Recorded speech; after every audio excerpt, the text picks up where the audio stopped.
یہ صرف عرض وطن پاکستان کی کہانی نہیں ہے، پورے 56-57 اسلامی ملک ہمدردی کے دو بول بولنے سے قبل بھی ان لفظوں کو تولتے ہیں کہ اس سے کسی کی ناراضگی تو نہیں ہوتی۔ جب مسلمان اتنا بزدل ہو جائے گا، اتنا کمزور ہو جائے گا، تو پھر اللہ کو ایسے لوگوں کی کوئی ضرورت نہیں ہے، پھر ذلت، رسوائی، نکبت مقدر ہوگی اور وہ آپ کے سامنے ہے۔ وَأَنْتُمُ الْأَعْلَوْنَ إِن كُنتُم مُؤْمِنِينَ، تم سر بلند ہو کر مومن بن کے رہو، عزت کا تاج تمہارے سر پہ رکھوں گا، یہ میرے رب کا وعدہ ہے، لیکن شرط یہ ہے کہ تم مومن بن کے رہو۔ اور آج دنیا کا مکروہ اور دوہرا چہرہ بھی سامنے آ گیا، جو انسانی حقوق کی بات کرتے ہیں، کتوں اور بلیوں کے حقوق پہ تنظیمیں بنا رکھی ہیں۔ آج بلکتے بچے، یہ ایک تصویر دیکھی نہیں جاتی کہ ایک حاملہ عورت کٹ جاتی ہے تو اس کے پیٹ سے ادھورا بچہ ایک شخص ہاتھ میں اٹھائے ہوئے دہائی دے رہا ہے۔ ظلم ظلم ہے، بڑھتا ہے تو مٹ جاتا ہے، اور خون خون ہے، بہتا ہے تو جم جاتا ہے۔ کاش کہ آج ہمارے آیان سلطنت کچھ سوچیں کہ ہم نے اللہ کے حضور پیش ہونا ہے۔ اس وقت سب سے اہم کردار اگر کوئی شخص ادا کر سکتا ہے تو وہ سعودی ولی عہد محمد بن سلیمان ہے، کہ جس کی آواز پر پوری امت جمع ہو سکتی ہے۔ اس وقت کفر متحد ہے، اس وقت پورے یہودی دنیا کے اسرائیل میں جمع ہو رہے ہیں مسلمانوں کے خون کا تماشا دیکھنے کے لیے، اور 56-57 اسلامی ملک ان کو پرواہ ہی نہیں ہے۔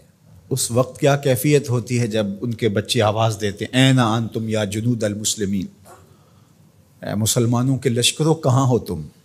کس طرح ان کو جواب دیں؟ ایک بیٹی نے آواز دی تھی، صرف ایک بیٹی نے، ناہید نام تھا اس کا، اور بدترین حکمران دنیا اسے مانتی ہے، حجاج بن یوسف کو۔ ایسے جمعے کا خطبہ دے رہا تھا تو محراب کے پیچھے سے آوازیں بلند ہوئیں، تو اس نے پوچھا کیا ہوا؟ تو لوگوں نے بتایا کہ دیبل میں ایک کارواں کو راجہ داہر کے لوگوں نے لوٹ لیا ہے، تو یہ اس کی فریاد کر رہے ہیں، اور وہ ناہید نامی ایک لڑکی نے آواز دی ہے، میری مدد کو پہنچو۔ تو حجاج نے کہا تیری مدد ہو گئی، اور پھر محمد بن قاسم کو تیار کیا، اور پھر وہ قہر بن کے ٹوٹا، صرف ایک بیٹی کی آواز پہ۔ ایک بیٹی نے پکار دی۔ آج کتنی بیٹیاں ہیں، کتنے بچے ہیں، آج وہ نام لے لے کے آوازیں دے رہے ہیں، لیکن ہے کہ کسی کی زندگی کا لف و نشر غیر مرتب ہو، کسی کی نیند میں خلل آ جائے، کسی کے عیش و عشرت میں، کسی کے طرز زندگی میں فرق پڑ جائے۔ بے حسی کی یہ کیفیت ماضی میں کبھی نہیں دیکھی تھی جو آج دیکھنے کو مل رہی ہے۔ آہستہ آہستہ ہمیں مادیت زدہ کر کے، مسائل میں الجھا کر کے ہمیں اس جگہ پہ کھڑا کر دیا گیا کہ ہم کسی قابل نہیں رہے، لیکن اگر ہم سچے دل سے رب کے حضور حاضر ہو جائیں اور مظلوم کی داد رسی کے لیے کھڑے ہوں، تو اللہ آسمان سے بھی رحمت نازل کرے، زمین سے بھی رحمت نازل فرمائے۔